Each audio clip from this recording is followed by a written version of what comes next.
Baiklah, kita lupakanlah cerita Lions 12. Ada lagi mungkin penghujung ataupun sinar pada penghujung musim nanti kerana tumpuan ketika ni adalah terhadap final Piala FA 2013 antara Kelantan juara bertahan menentang pencabar baru itu JDT. Baiklah, kita berikan penghormatanlah untuk pasukan juara bertahan. Nazab Izan. Ya. Peluang mereka untuk mempertahankan kejuaraan Kelantan ni. Skuad mereka ketika ini, prestasi ketika ini. Ya, pada awalnya prestasi Kelantan sangat membimbangkan. Penurunan prestasi daripada setiap pemain juga saya lihat itu adalah faktor bagaimana mereka tercicirnya dalam persaingan Liga Super.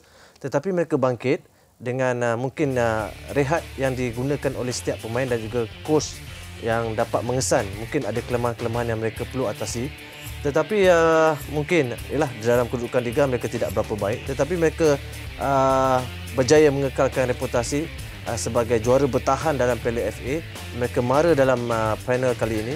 Bukan mudah bukan mudah untuk beraksi 2 tahun berturut-turut dalam saingan Piala FA. Saya lihat ini adalah satu kebangkitan yang baik di mana ada beberapa pemain yang saya lihat menunjukkan aksi yang sungguh konsisten, terutamanya daripada Dickson Wakame. Beliau setiap kali beraksi jaringan gol dan juga menjadi penyelamat bagi pasukan Kelantan.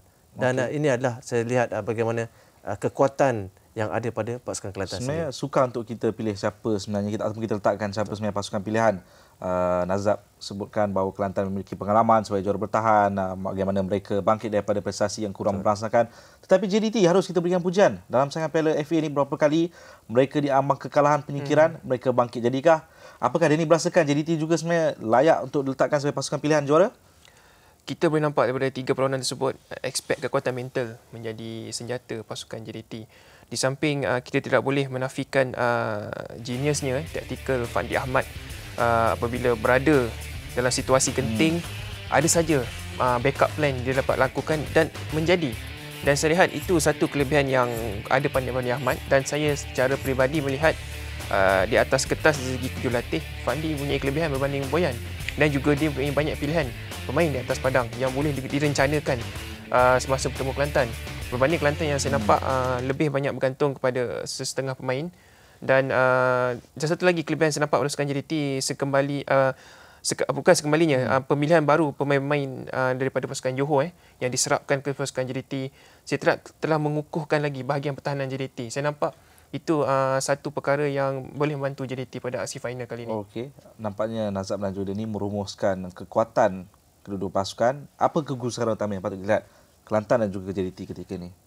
Ya, pada saya mungkin daripada ada pasukan seperti JDT yang mungkin kehilangan Aidil di benteng pertahanan, dan juga Kelantan saya lihat setiap pemain sudah boleh beraksi, mereka cergas.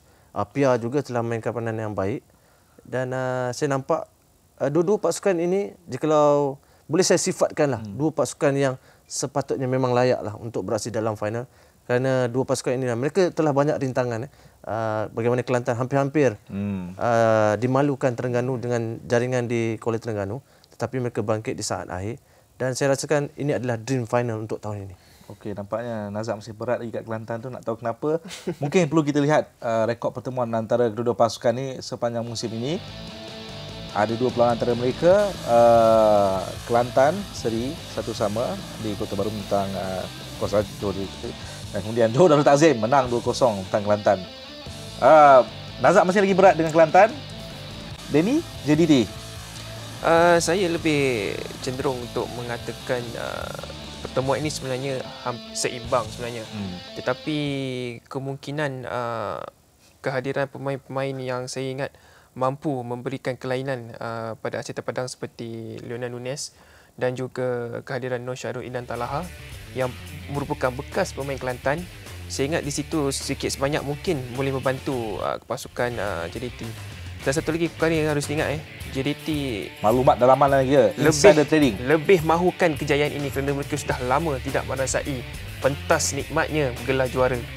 Okey. Saya ingat itu akan jadi motivasi tambahan kepada pasukan JDT. Masih lagi berat dengan Kelantan? Sedikit Ya. Bukan. Saya sebenarnya suka kepada pasukan yang menunjukkan aksi yang menarik. Bukan kerana saya memilih Kelantan, bukan saya kerana memilih JDT, tetapi dua pasukan ini mempunyai kelebihan masing-masing. Kita pasti JDT juga mempunyai rangkaian serangan yang sangat menarik. Gandingan Mak Yu, Nunes, dan juga mungkin Safi kalau diturunkan. Mereka sekarang ini saya lihat dalam keadaan yang begitu menarik di kemuncak prestasi. Di kemuncak prestasi, dan kita harapkan peranan akhir yang terbaik kita akan saksikan sebelum kita menyambut Ramadan.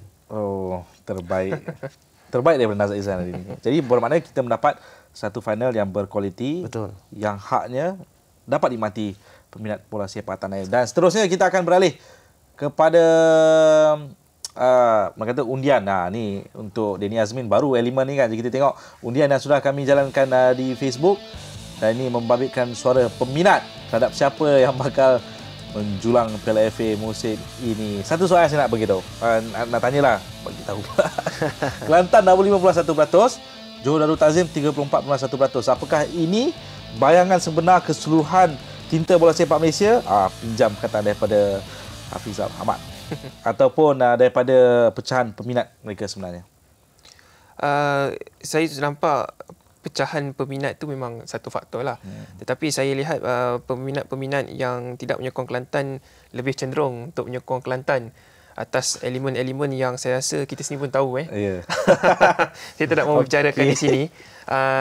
Namun kita tidak boleh mempertikaikan apa yang diundi oleh peminat, kerana mereka juga sentiasa orang kata memantau dan juga telah melihat prestasi pasukan ini dari awal musim sehingga sekarang. Mungkin juga tidak mustahil keputusan yang sama akan dicatat mengikut apa yang dibuat oleh peminat. Okey, baiklah. Tadi Nazak pada sentuh sedikit mengenai barisan pemain yang bakal ditampilkan, dan ini kami bawakan kemungkinan siapa yang akan menjadi bintang untuk kedua-dua pasukan. Kalau dapat kita lihat sebentar saya lagi, ini mungkin boleh jadi sedikit gambaran lah terhadap siapa yang akan dipertaruhkan. Sebelum tu mungkin kalau kita nak ke arah itu, Nazak boleh komen sikit lah. Ya, pada saya pemain yang menjadi sebutan untuk dalam final nanti adalah Nunes lah. Nunes, walaupun kita tahu keadaan beliau yang sedikit gebu, tetapi pada saya selagi beliau boleh menjaringkan gol, tidak ada persoalan. Kerana beliau mana-mana coach pun tugas mereka adalah untuk menjaringkan gol. Selagi beliau menjaringkan gol, beliau adalah pemain terbaik untuk pasukan itu. Okey, saya mungkin sedikit saya orang kata teruja kan. Sebab apa? Nak tahu dengan lebih mendalam, kita rehat dulu. Surah akan berbahas kembali selepas ni. Ketahui barisan kemungkinan Kelantan dan JDT di final pada Sabtu. Nantikan kata putus untuk episod kali ini. Semuanya seketika nanti. Sorakan 12.